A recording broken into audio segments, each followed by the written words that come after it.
feel, then you're invited to tune in to the Dr. Bob Martin Show. Hi, I'm Dr. Bob, at your service Sunday mornings at 10 on Talk 1470 WNN. Now you can get Talk 1470 WNN on 95.3 FM too.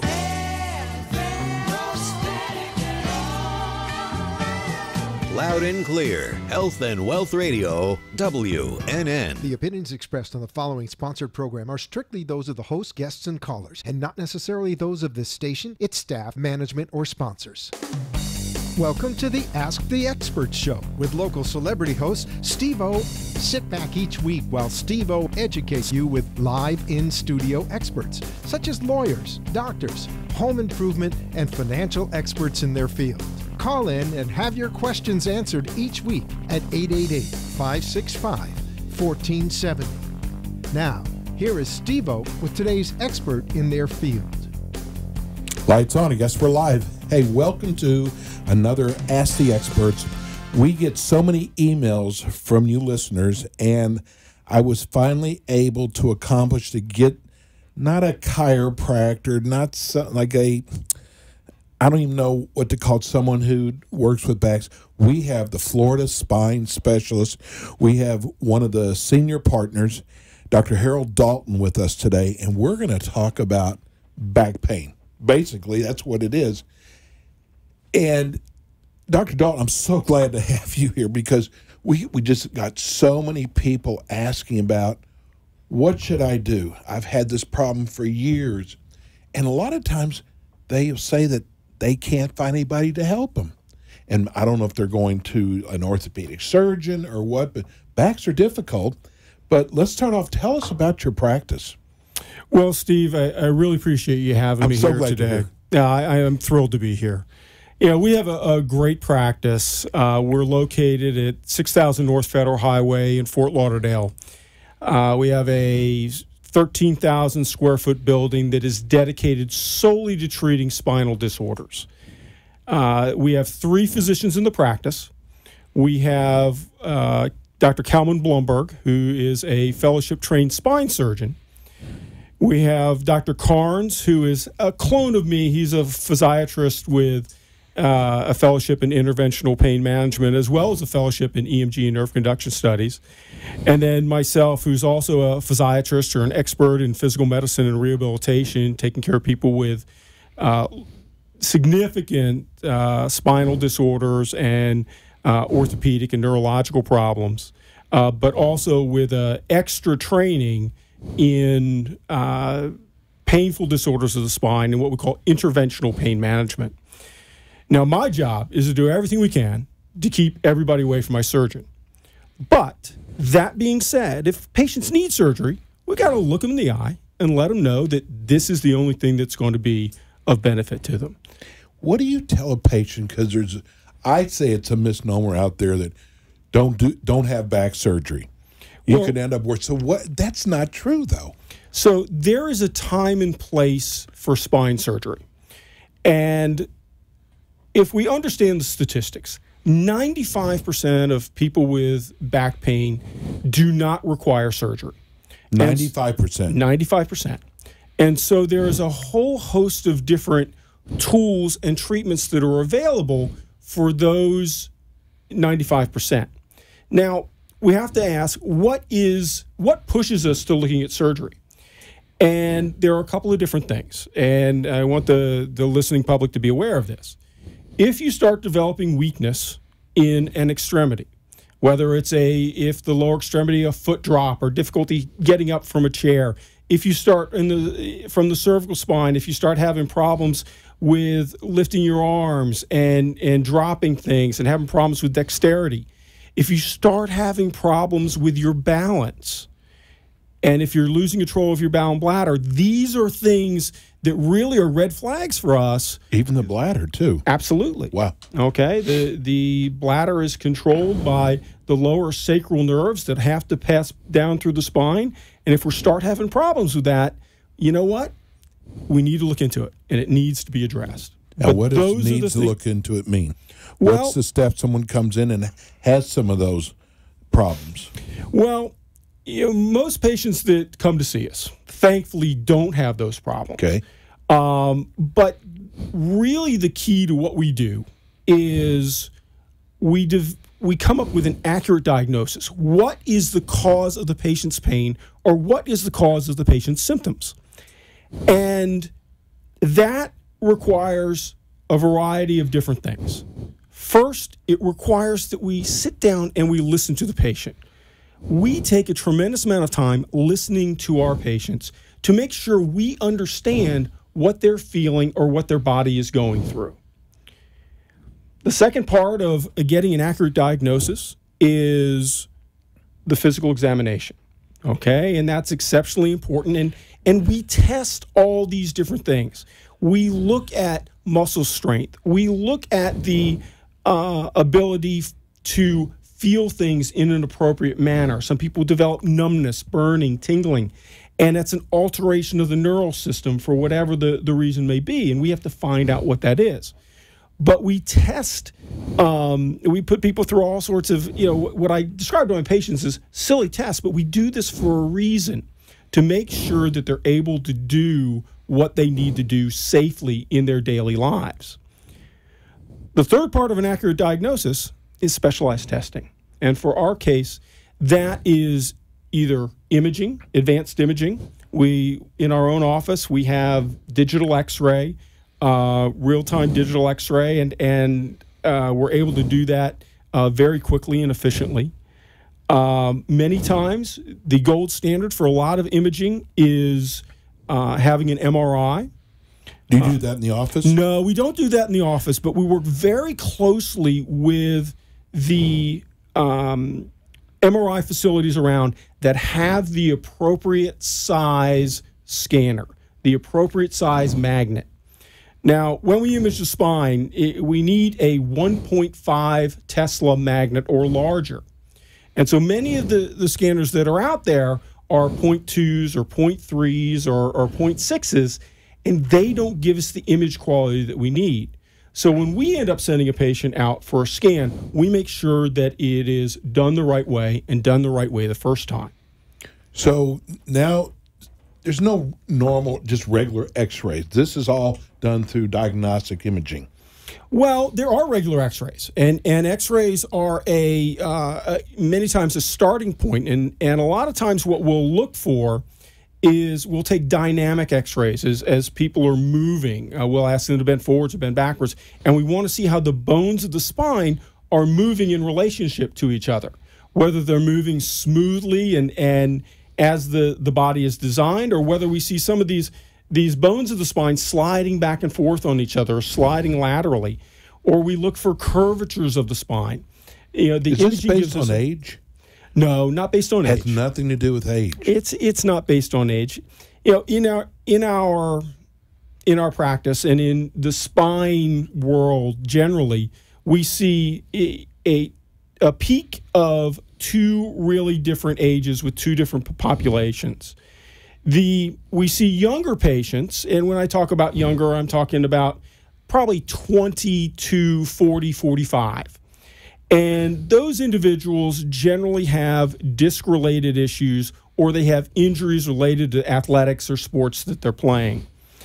And then at about the age of 65, we get another peak of 65 and older, we get another peak of patient population that is more related to arthritis that we've been fighting through our entire lives.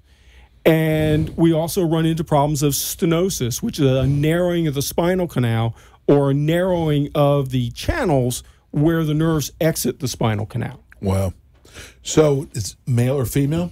It doesn't matter. There's not necessarily a predominance of male or female in these problems. It can be young, old, male, female. Doesn't matter. I think what's so great about your practice, you strictly do spines only, nothing else. We are a very focused factory, and we're proud of that. We really consider ourselves a one-stop shop where we can take care of anybody that has just a simple muscular strain, all the way to the largest multi-level surgical fusions that you can think of, and we offer everything in between. We have within our practice, we have an electrodiagnostics lab. We have a level 2 in-office surgical center. We have our own physical therapy department, which focuses only on disorders of the spine.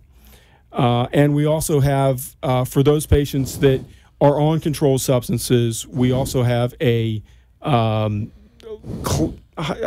high complexity CLIA lab, which allows us to make sure that the patients that are on controlled substances are doing that safely. Don't you have a clinic, a practice down in the Keys? Well, we do. Because the Keys gets our show. Well, that's great. And I go down to, I have a little practice in Marathon. We started earlier this year. And I see patients there on Friday and do procedures at Fisherman's Hospital down there. And my partner, Dr. Carnes, also goes down to Marathon. Dr. Blumberg, who has a practice, and he's had it for 15 years down in Key West, and just has really brought the level of spinal care up in the Keys from being there for so long. Do you see many work-related injuries? We do see work-related injuries, and it is a part of our practice. It's interesting that I really have a passion about taking care of the injured worker as well as taking care of our military, and I think it's very important that we're able to, again, identify what the problem is, what is causing this patient's pain, what is the injury, and then describe, to the patient, discuss with the patient how we're going to go about fixing this, and so we can get the injured worker back to work as quickly as we can so they can be a productive member of society. Why do we hear so much about lower back pain? What is usually the source of that? That is a great question, Steve. And if we understand that 85% of the U.S. population will seek medical attention for back pain at some time in their lives, it's second only to the common cold for doctor visits. So many people have, the vast majority of Americans will suffer with back pain at one time or another. And the spine is a very complicated structure. There are bones, there are ligaments, there are discs, there are muscles, tendons, there are the spinal cord, there's neural structures. There's all these different joints, and it's a very complex structure. So answering what is the most common cause of back pain, one, depends slightly on the age group. Yes. And two, depends on the individual and how their back pain presents and what is their particular pathology. Well, see, I didn't tell you is we have account on Twitter, and we tell people what shows we have coming up. You're not going to believe what the number one question is. What is the number one question, Steve? Lower back pain. Okay. Who do I go to? Do I go to you? Do I go to an orthopedic surgeon? Do I go to a chiropractor? How do I know who to go to? Steve, what I look for and what I refer my family to is I want to send my family or my patients, and whether it's spine related or whether it's orthopedic related or whether it's heart related, I want to send them to somebody that only focuses on that. Gotcha. And I want to make sure that when I send a patient out or a family member out to go see another physician, that they're fellowship trained, that they've had extra training specifically in what they do. Kind of board certified. Board certified. In our practice, we're all board certified. I hold 2 board certifications. Dr. Blumberg holds an orthopedic. That means you did a fellowship. That means you have extra training. Well, no, there's extra training, which is the fellowship, but the board certification is testing and qualifications on top of the extra training. Okay. So board certification is exceptionally important. Fellowship training and practicing practicing within that extra training. It's the difference between an internship or an internist and a cardiologist. If you have a heart problem, well, you know what? You may want to go directly to the cardiologist and not necessarily look at the internist. So we had 5 people ask that same question. Okay. So they must have had lower back pain, but I could understand. So who do I go to? Right. And really what you're saying is this is all you do. This is it. And, we're passionate about it. I absolutely love coming to work every day. I can imagine. I love my patients. And it's so gratifying to really help people and to get them back to really looking at getting them back to a pain-free life and allowing them to do the things that they want to do. I bet you see a few people walk in bent over. Well, that we do. And whether they're bent over, whether they're shifted off to the side, or whether they're limping, it is something that we see on a daily basis. And our goal is to get them upright, to get them walking normally, and to get them out of pain.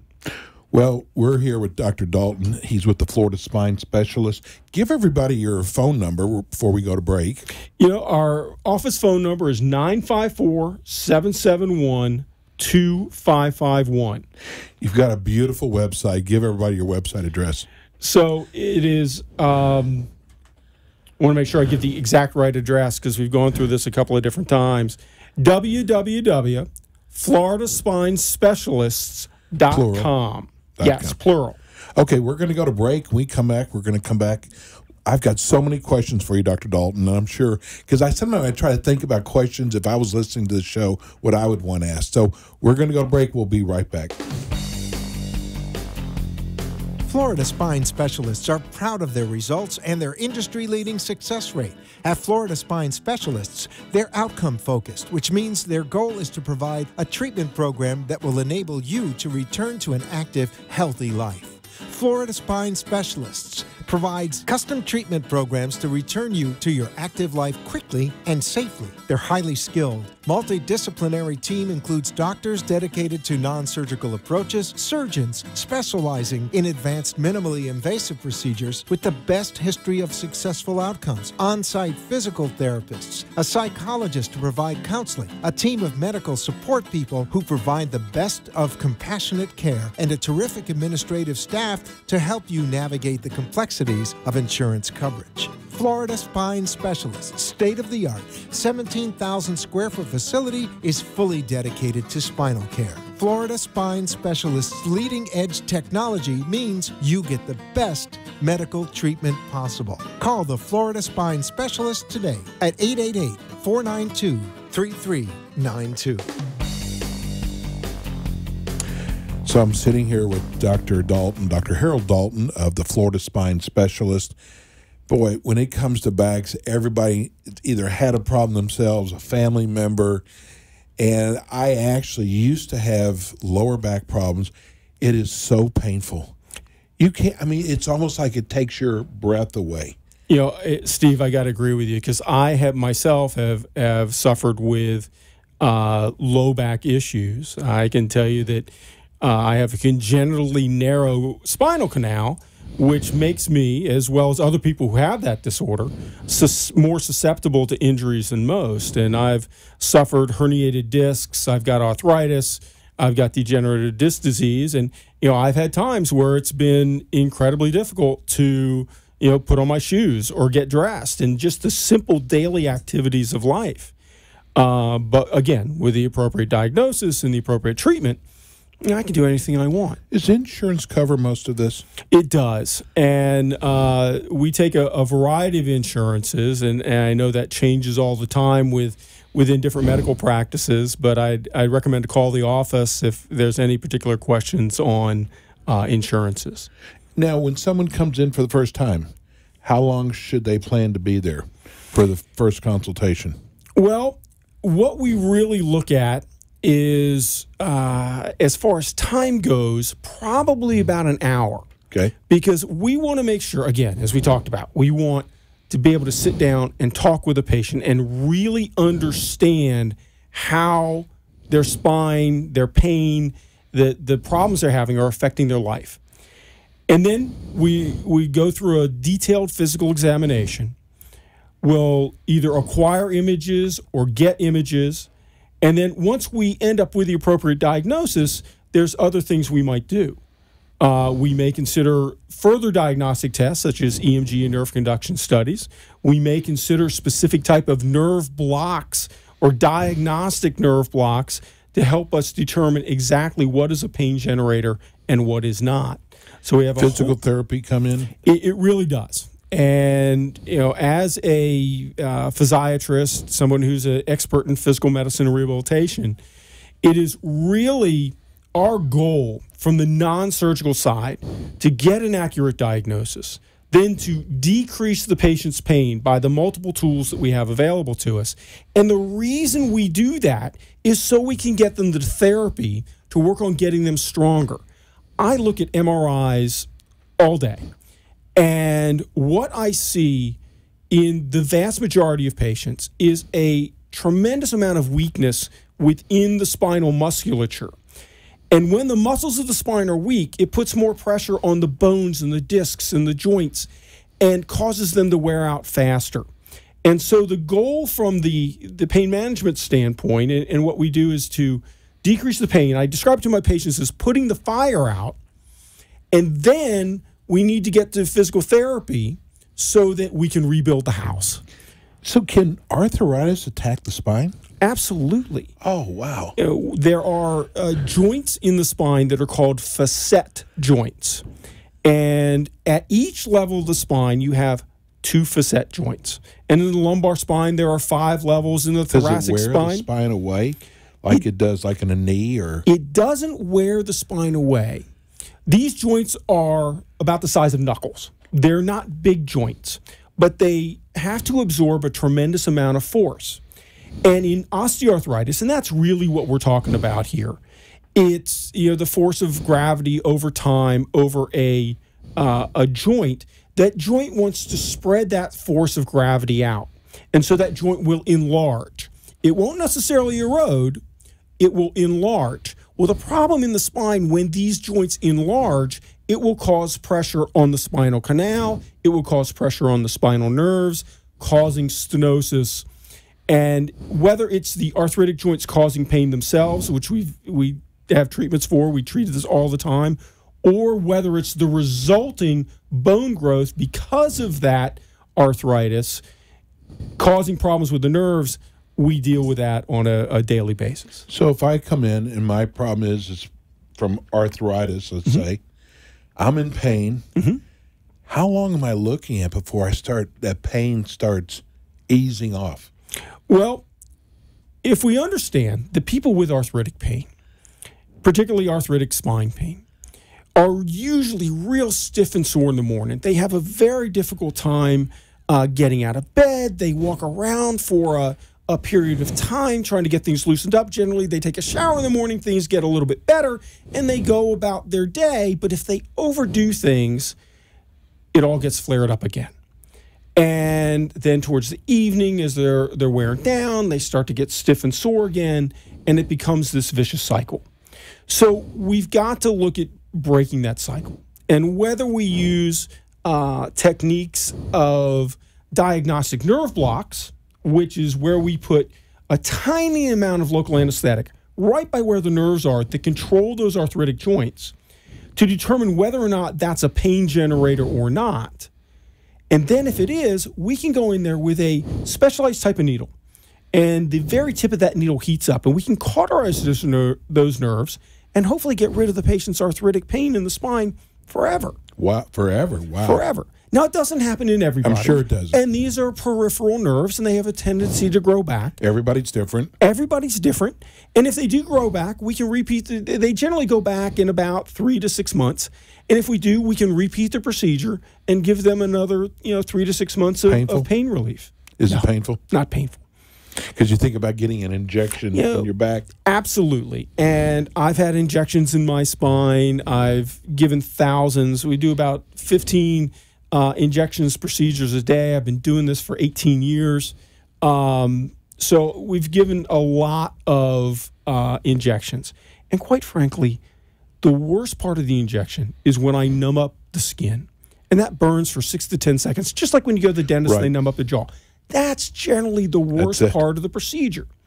We use a lot of numbing medications. In some cases, there are some procedures and some patients require sedation. We can give IV sedation if necessary. But the vast majority of the procedures are so quick, so fast, they generally take about 5 minutes. Wow. And yeah, go ahead. So Steve. what? So we're coming towards the end of the show, and I know people. Is it heat or cold? When you're back, you've got a back problem. Yep. And it always seem to happen at night when you're trying to go to bed, or you get up in the morning, you stand up, and you go, "Oh, Yeah.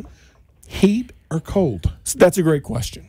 And it has to come down to timing. If there's an injury, you knew you hurt yourself, you Right. lifted something up that was too heavy, or you twisted wrong, then using ice for the first 24 to 36 hours works well. No heating pack right away. Not immediately. At 36 hours or longer, then we can start using heat. Sometimes we'll intersperse from 36 to 72 hours ice and heat using contrast therapy. And then generally after 72 hours, we look solely at using heat. Now that's for an acute injury. Okay. If we've got chronic pain, and this is something that happens day after day after day, heat may be a better way to go, but some people get relief with ice. So I tell my patients, look, if it's been going on for a long time, whichever feels better. Someday it may be ice, someday it may be heat. Try the different modalities. Now, what about aspirin or? So aspirin is in the class of what we Is call it Advil or if it's So as we look at non-steroidal anti-inflammatories, which are Advil, Aleve, aspirin, all these chemicals, all these pills, all work about the same. okay? And they all work in the same way. Because you're going. Which one do I take? They inhibit inflammation from occurring. Now, everybody's biochemistry is different. So Advil may work better for me, but Aleve or Naproxen may work better for you. So everybody's a little bit different in how they respond to the same chemicals that work the same way, but the biochemistry in everyone is a little bit different. Give everybody your phone number. You know, our phone number at Florida Spine Specialists is 954-771-2551, and we look forward to your call. Yeah, and listen, any kind of back problem, this is all that you do. This is it. Nothing else. So this should tell you right there. And you know what? If there's someone out there who can relieve that pain, if you're in Palm Beach, it's worth the ride to Fort Lauderdale. Definitely. I'm so glad you're with us now. And I told you, it goes by fast. It does, Steve. Thank you. You'll be back with us next month. It's Florida Spine Specialists. That's plural. And we're going to go to break. When we come back, we've got our another new show, Immigration Law. We'll be right back. Florida Spine Specialists are proud of their results and their industry-leading success rate. At Florida Spine Specialists, they're outcome-focused, which means their goal is to provide a treatment program that will enable you to return to an active, healthy life. Florida Spine Specialists provides custom treatment programs to return you to your active life quickly and safely. Their highly skilled, multidisciplinary team includes doctors dedicated to non-you. They understand the issues you are facing because they have dealt with them themselves. They have extensive experience in a variety of areas related to immigration law. They can help you with a variety of immigration-related issues, including employment-based visas, family-based visas, green cards, removal and deportation defense, citizenship, asylum and abuse cases, and appeals. Attorney Grant Kaplan is well-versed in every area of immigration law. His office prides itself on providing you with excellent service. That means they will do anything they can within reason and all over the world to help you. Attorney Kaplan's staff will give you friendly, courteous, and timely service in completing your immigration matter. Contact Attorney Grant Kaplan today for a free consultation if you would like help with an immigration matter. He will provide you with courteous and prompt service. Call today at 561-347-8440. That's 561-347-8440. Hey, we are back. That was a great show. We've got another new show that's coming up, that immigration law. And I think they want you to use this mic right here. Pull it closer to you. See, this is our first, so You got to get used to it, and it's live too. Okay. And you came all the way over here from Miami. Well, today, yes. Today, your office is in Boca. Our Great office is in office, by Boca. the way. Yeah, yeah. So we have attorney Grant Kaplan. I already love his name already. My son's name is Grant, and you can tell by your accent you're from Alabama. Is that right? Alabama, south of Alabama. Yes. Very good. I am so glad because, you know, you all write us all the time, and you've been wanting an immigration attorney, and we have, he can't say this, but I can. We have one of the finest immigration attorneys, not just you're in Palm Beach, but you handle you were just in Miami. Yeah. Dade, Broward. Throughout the United States, actually. Actually, that's right. You can practice anywhere. Correct. Wow. What is going on in immigration law? Interesting times, to say the this least. is definitely interesting times. But first, tell us about your practice. Right, we run a pretty much international immigration and international business practice, mostly immigration law. We're available 24 hours for I emergencies. saw that, which is important when it comes to yeah, immigration law. And we have, at the moment, 2 attorneys, 8 paralegals, specifically trained in different areas. So we cover the full spectrum of immigration law, focusing to a large extent on business-related issues. We set up companies for guys coming in on intra-company transfer visas, people who've got businesses overseas, for example, that want to come in and set up a business here in the United States. We'll have them transferred across. They can get themselves green cards thereafter if the business takes off. We also will help investors, the bigger guys, the $500,000 guys like you, for example, who can set up and invest that sort of money and effectively buy themselves a green card by investing. That's how it that works, sort of money. And then across the spectrum, we'll do marriage-based cases, citizenship cases, guys who unfortunately find themselves in removal proceedings, who may be out of status, kids who were brought by their parents when they were young and now find themselves 18 years later, 20 years later, in some cases many other years later, out of status. Are you getting calls from kids that came here younger? Yes. That their parents have been deported now? Yes. And yes. so what do you do to bring the family back together? It's Can very, you do very it? difficult. And we'll discuss some of the Good. specific areas in due course, but pretty difficult to do that. So where do you see most of your clients coming from? What part of the country? Well, we have our office is very much like the United Nations. We have Portuguese speakers and Spanish speakers, and we can get in other languages as we need, Chinese, Russian, any other language that we need to get. We have guys on standby to help us if we need to. But yeah, very much international. On the business side, mostly European, Canadian, some countries in South America. I'm from South Africa originally, although you may have thought I was from Alabama. Listen to that accent. So yeah, we do. We bring in a lot of guys who've got businesses or work in big businesses who want to come in and set up and operate in the United States. That's a great way to get in to come and operate in the United States and get themselves visas and green cards. Is it hard to get a visa now? Well, when you say visa, there's many different categories of visa. But nowadays, there's no such a thing as just applying for a visa if you're not in the United States, or even if you are in the United States. But if you're not in the United States, you're not just going to automatically get a visa. There is an interview required always at the U.S. consulate in the country from which you are coming. And even if you're coming in on a tourist visa or anything else like that, you're required to show and demonstrate various things. So, for example, if you're coming on a tourist visa, you need to show that the visit that you're coming in on is what is known as brief, innocent, and casual. Okay. And also you need to explain that you have sufficient ties to your home country, that you're going to return to your home country, that you have a definite itinerary to be here, that you have sufficient money to be able to be here. Otherwise, they turn you away. So there's clearly no warm blood at the consulates, I can tell you that. Having said that, in many of these consulates, they're very loath to give out tourist visas and some of the other non-immigrant visas to guys because half of the guys don't come back. Exactly. So in places like Mumbai, in places like Moscow, that is the case. Nearly 50% of the guys historically have not returned.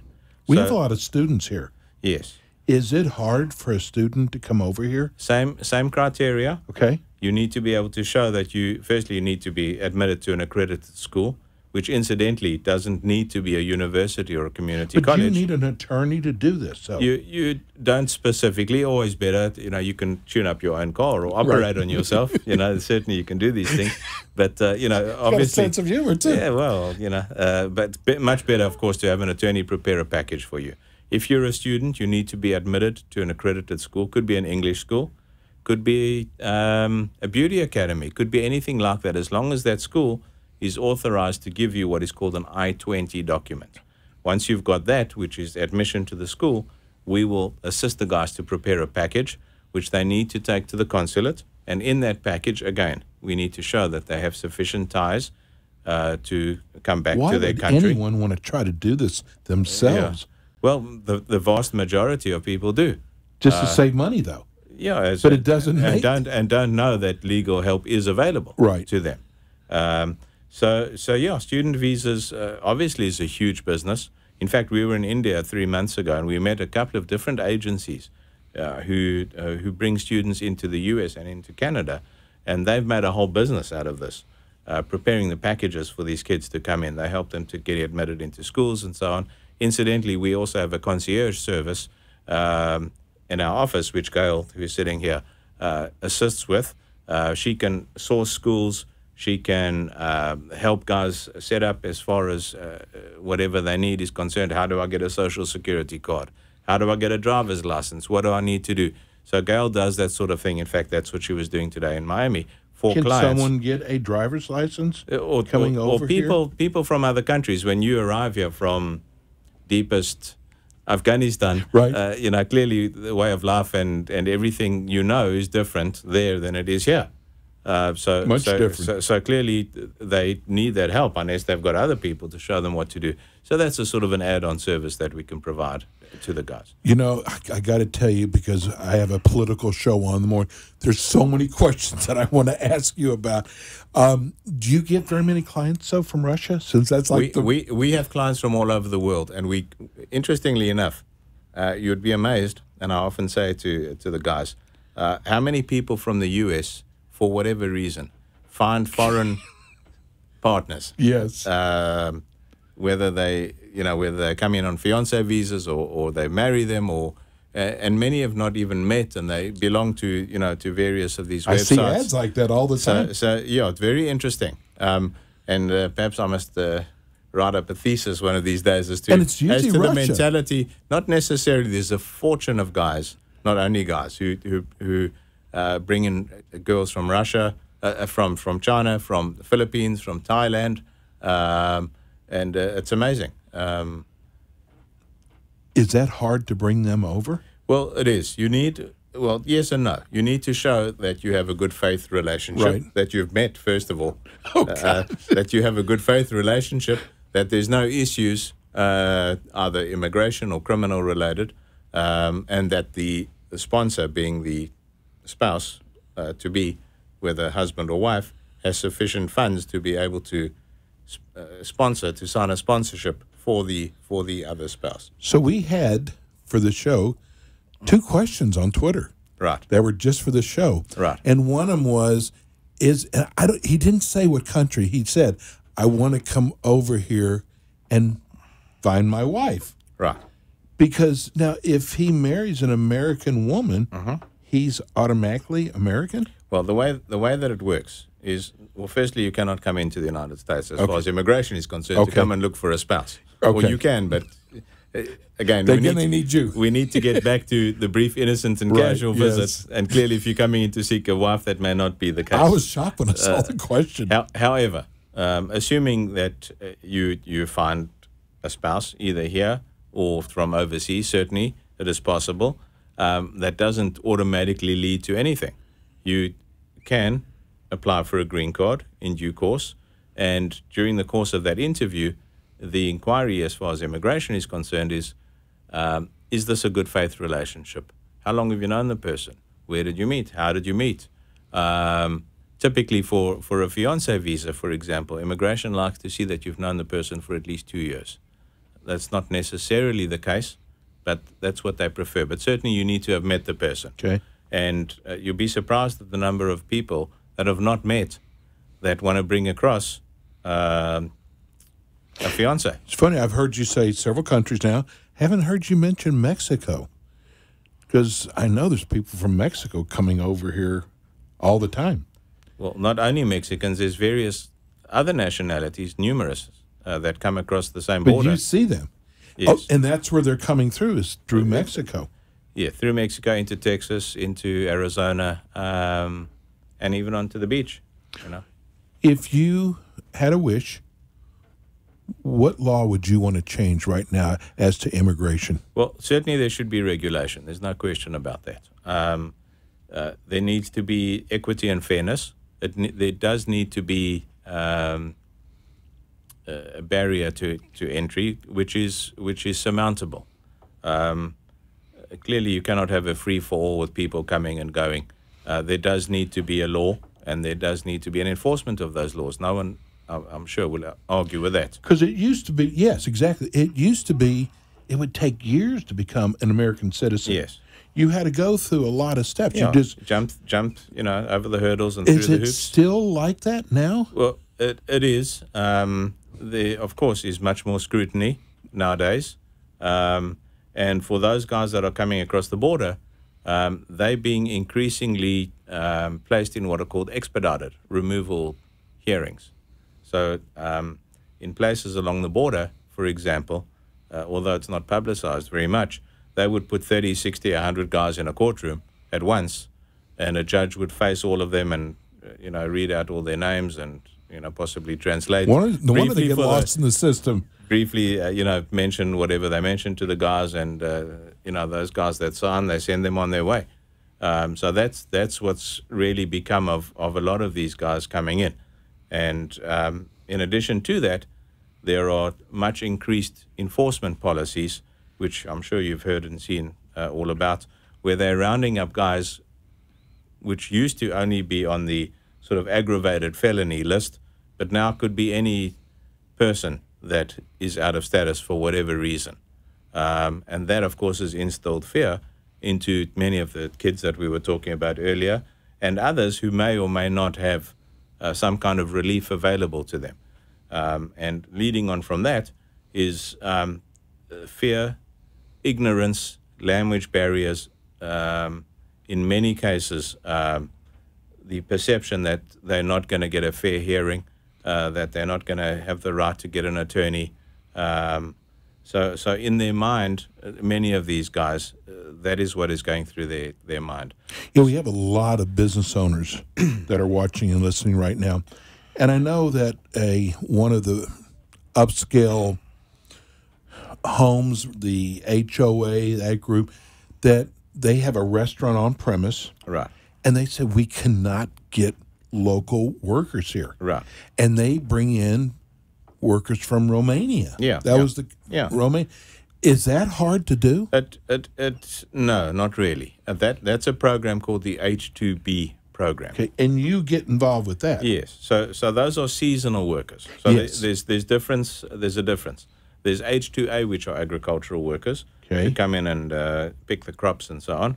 And then there's H2B workers, which are seasonal workers, which would come in for a maximum period of 9 to 12 months, and then they would go back where they came from or be transferred to somewhere else where they have another season.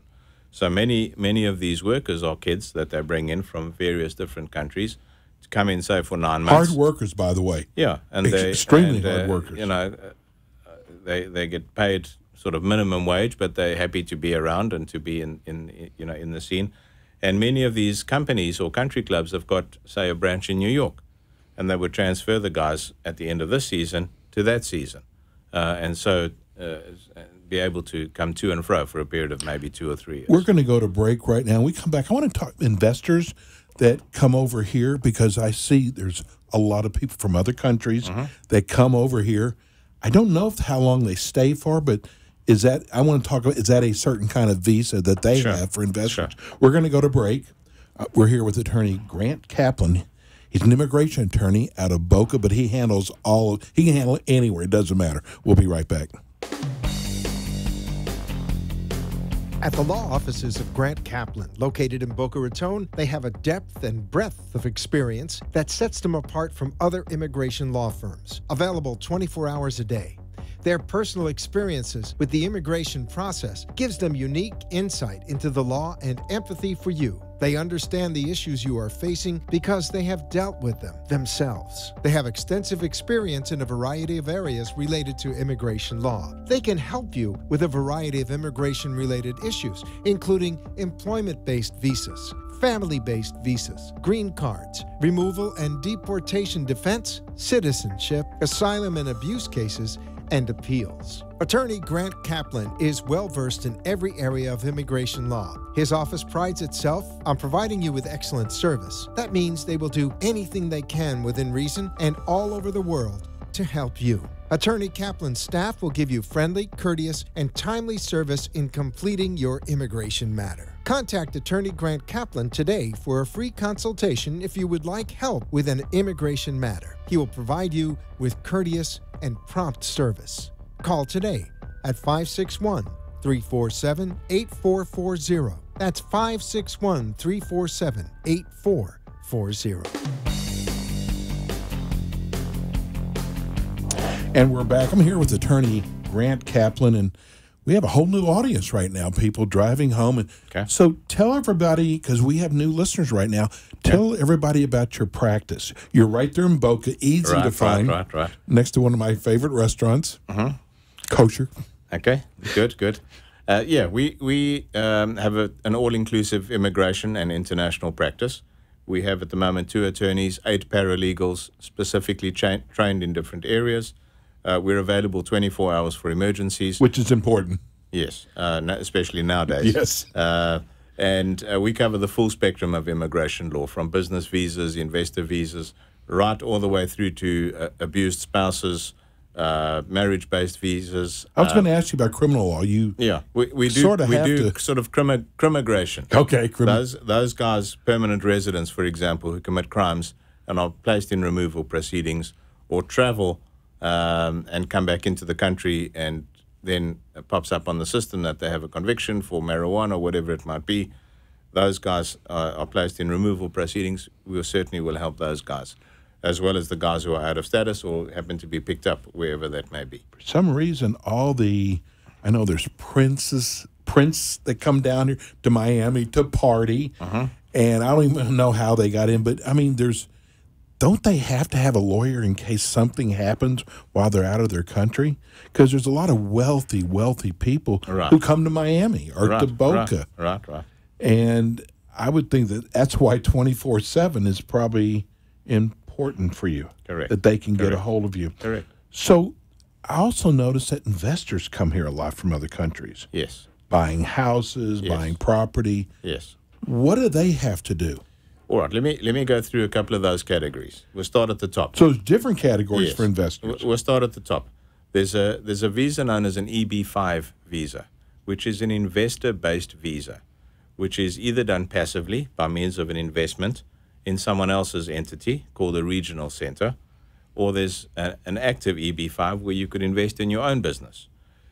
80 to 90% of investors are passive investors. Okay.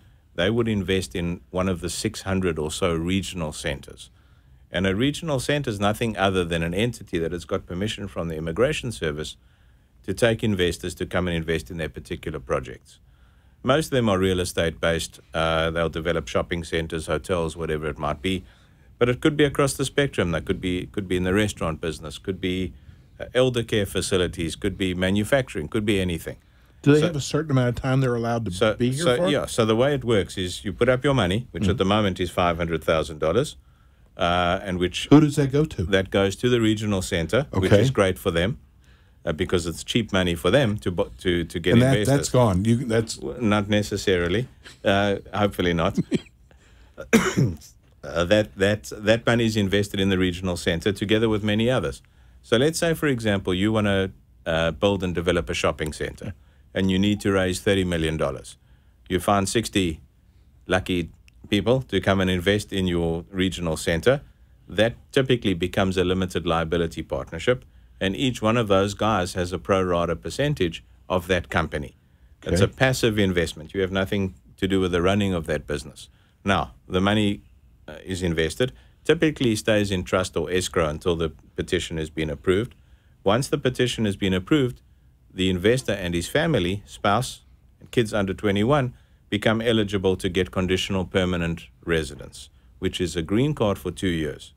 At the end of the 2-year period, he needs to file with the assistance of the regional center to show that the regional center has done whatever they said they were going to do, invest the money, employ the people, and whatever else they need to do. And at that point, the conditions are removed.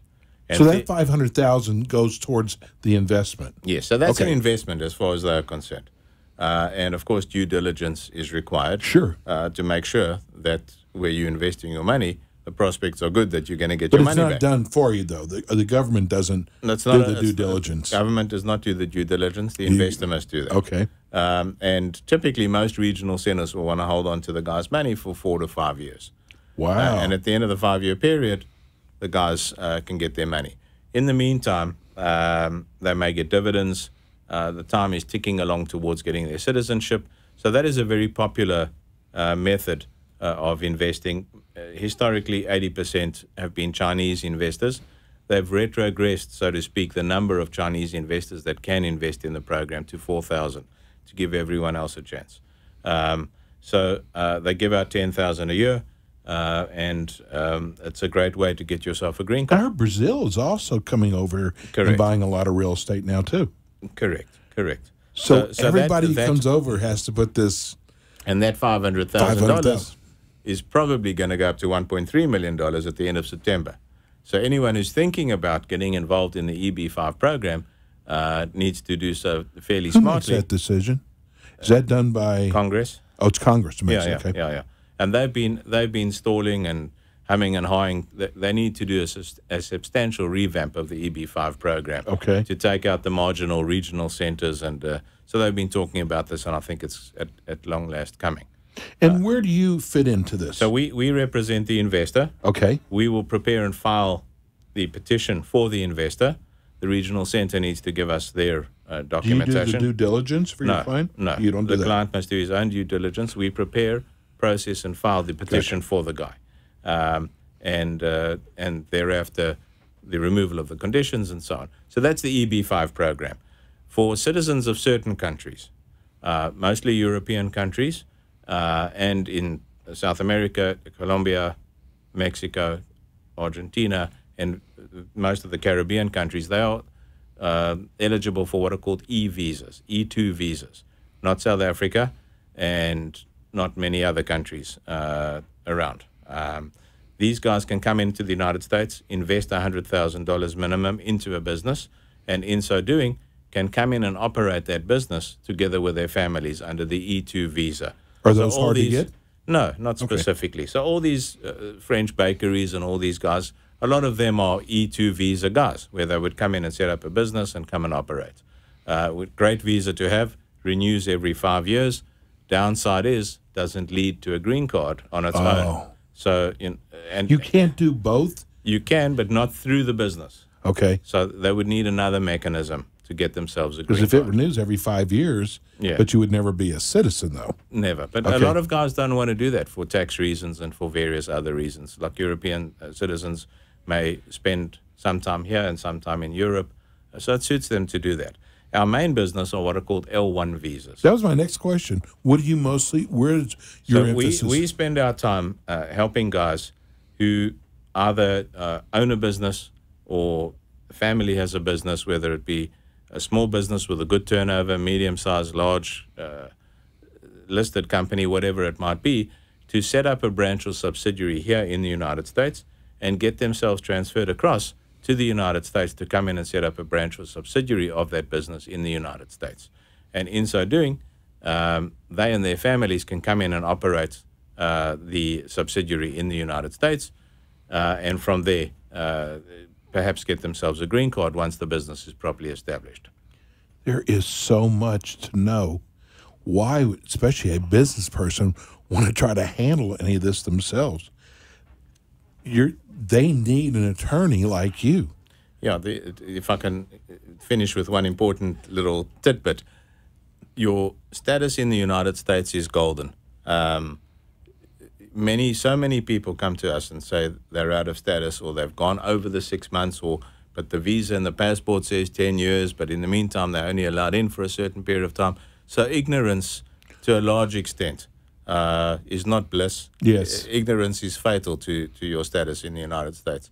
Very difficult to get back into status unless you're afraid to go back to your country, or you are an abused spouse, or you're the victim of a crime, or whatever it might be, extraordinary type circumstance.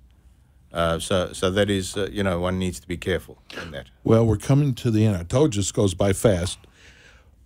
Give everybody your phone number, first of all. Okay, so my phone number, telephone, 24 hours, 561-347-8440.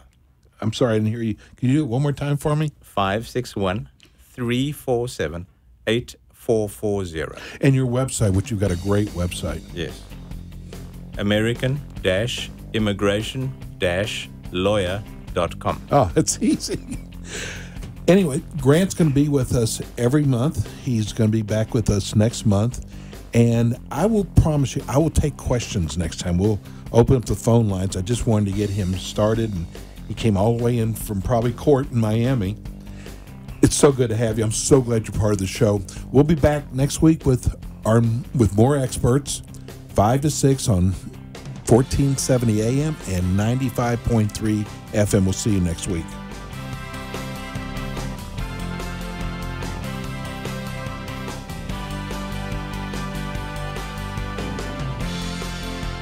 Thanks for tuning in today to the Ask the Experts show. Tune in while some of the top local experts in their field from Broward and Palm Beach counties educate you in the areas of law, health, financial, and home improvement. You can also call our offices at 888-574-6999 to become an expert on our show. The opinions expressed on the preceding sponsor